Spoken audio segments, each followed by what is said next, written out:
Sorry about that. Okay. Iridescent, as used in paragraph 4. So where do we need to go for our information? Paragraph 4. Very good. Very good, Daria. Okay. Paragraph 4. Some univalves have holes in their shells. Everyone shows the shells. What is this spelled?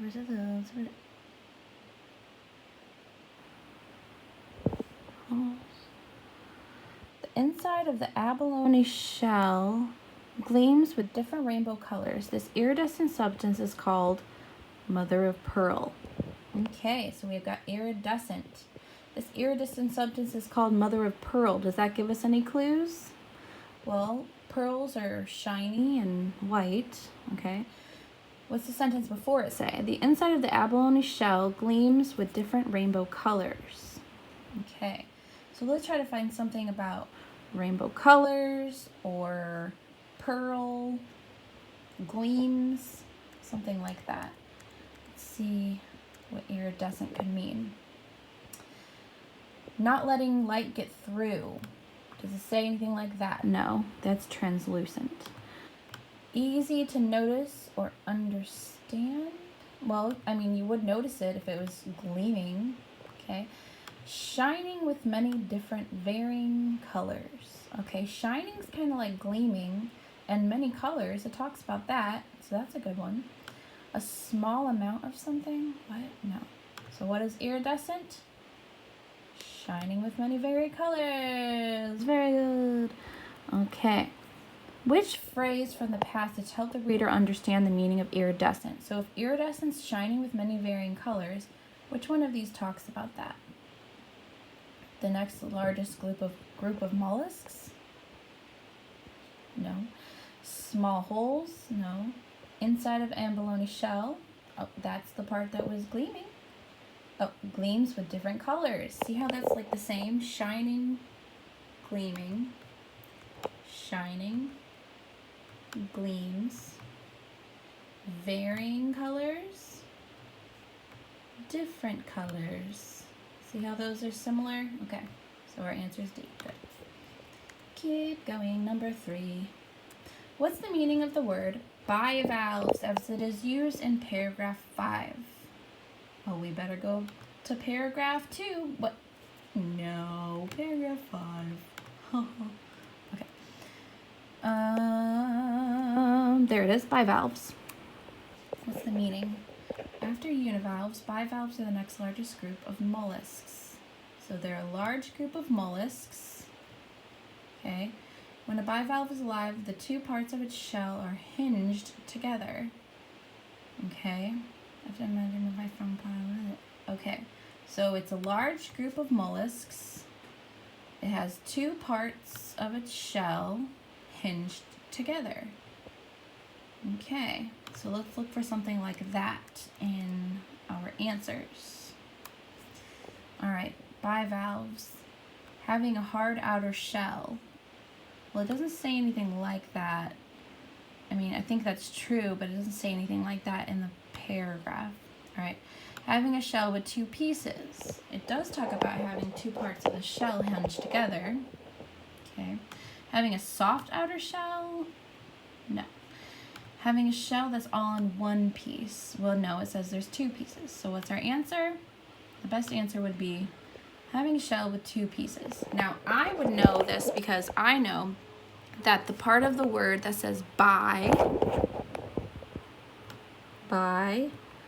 means two, like bicycle. Bicycles have two wheels. Somebody's car alarm's going off. Okay, so I would look for something like two in my answer. So yeah, it's B. All right. How do we know that? Underline the two phrases in paragraph 5 that help support your answer. So our answer was having a shell with two pieces. So what part of this talks about that? After univalves, bivalves are the next largest group of mollusks. Does it talk about two pieces? No. When a bivalve is alive, the two parts of the shell is hinged. Aha. Two parts of the shell. So this is a good part. But it says 2 phrases. So underline that, pause this, underline this, okay? It wants 2 phrases. What's the next part that might have to do with 2? After animal dies, you might find just one part of the shell lying on the beach. So it says you might just find one part of the shell. If there was only one part, it wouldn't say one part. You would just say you might find the shell lying on the beach. But since there's 2 parts, you would say, oh, this is just one part of it. So this is the other part. You should underline. You may just find one part of the shell. So underline that, pause this, underline that, and let's keep going. All right, read the sentence from the passage. The jackknife clam has an appropriate name because it has about the same shape as a closed jackknife. Okay, so what does the author tell the reader by using the word appropriate? Okay, pick 2 choices. Pick 2 choices. All right, the jackknife clam has an appropriate name because it is about the same shape as a closed jackknife. So the clam is called a jackknife, and it's saying that name is appropriate because it's the same shape as the jackknife. So is it saying that name makes sense? That's a good name for it? Yes. So let's look for something like that. Bivalves are the largest group of mollusks. Is it saying anything about it being a good name? No. The jackknife describes the shape of the clam. Okay, that's true. Let's keep going. An angel wing is a good name for the clam. What? We're not talking about the angel wing? All right. Jackknife is a good name for the clam. That's what we're looking for. The jackknife is a good name for the clam. It's an appropriate name. Okay, so it's definitely D. But it wants us to pick, so get that. It wants us to pick 2 choices. So what's our other one? The clam looks like an open jackknife. Well, let me look back. It says closed jackknife. So no. All right, the jackknife folds into its own case. A jackknife folds into its own case. Okay, so what other one do you think would fit here? I'm gonna need to go with, see here it talks about the shape, and this talks about the shape. So I'm gonna go with this one. Jackknife describes the shape of the clam. All right, so we have our answers. Let's keep going. Our last one and our longest one. So short response. Let me zoom in on this guy. There we go. What does the author tell the reader by using the underlined word in the sentence below from paragraph 8? What does the author tell the reader by using the underlined word accident in the sentence below from paragraph 8?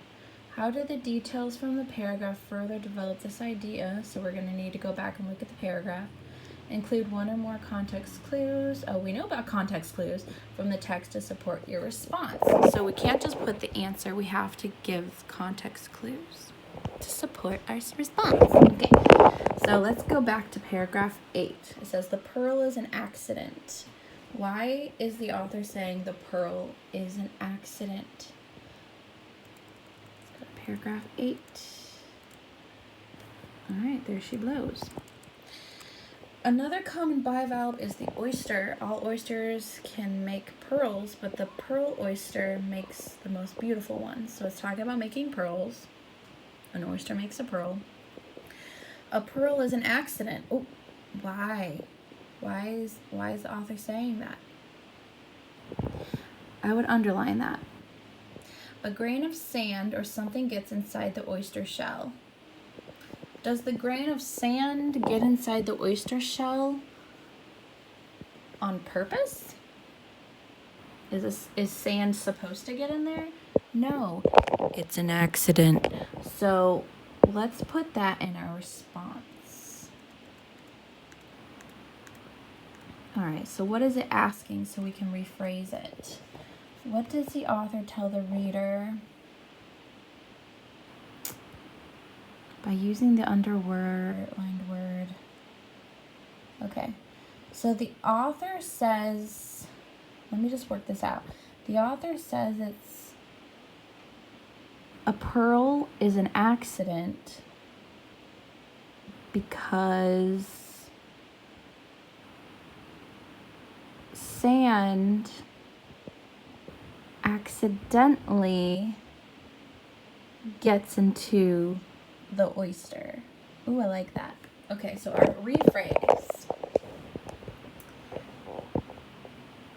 The author says a pearl is an accident because, pause this, write that down. Because sand gets into the oyster accidentally. Or you can say it doesn't get into the, sand doesn't get into the oyster on purpose. Either way is good. Pause, put that. All right. Okay. But it wants, could one or more context clues. Let's see if there's more that it tells us that we can add to this. Oh, too far. All right. All right, sand gets to the oyster. An oyster is creating a new shell material all the time to protect itself from the foreign body. There's our foreign word. No, it's not talking about a foreign language or a foreign country. It's talking about unfamiliar. The foreign body is the sand. To protect itself from the foreign body, or the sand, the oyster covers it with the same materials the oyster shell is made of. The result is a pearl. So is the oyster like, oh, I want to make jewelry today? No. But it is like, it does. It makes something beautiful. Does it make something beautiful on purpose? No, it just happens to be beautiful. Why is it doing this? Why is it making it a pearl? It gets sand in it, all right?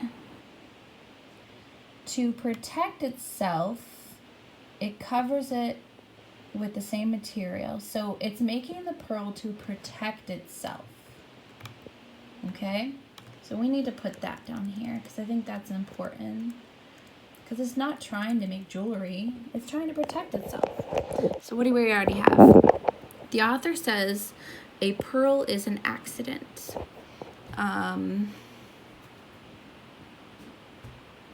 Because sand gets into the oyster accidentally.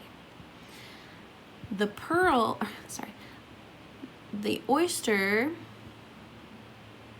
is just trying to protect itself. And yeah, I think that's good. The oyster is just trying to protect itself from the sand by covering it. I like that. The oyster is just trying to protect itself from the sand by covering it. Pause this, put that. Okay. So yeah, the pearl is an accident. The oyster isn't trying to make jewelry. It's not trying to make something beautiful even. It's just trying to protect itself from the sand by covering it. And then we take it and make a necklace. All right, so I think that's pretty good.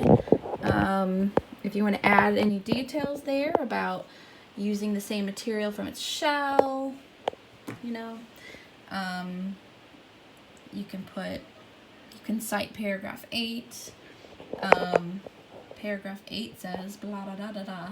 All right, these are all good ideas. Get that down, send it to me, and may the force be with you.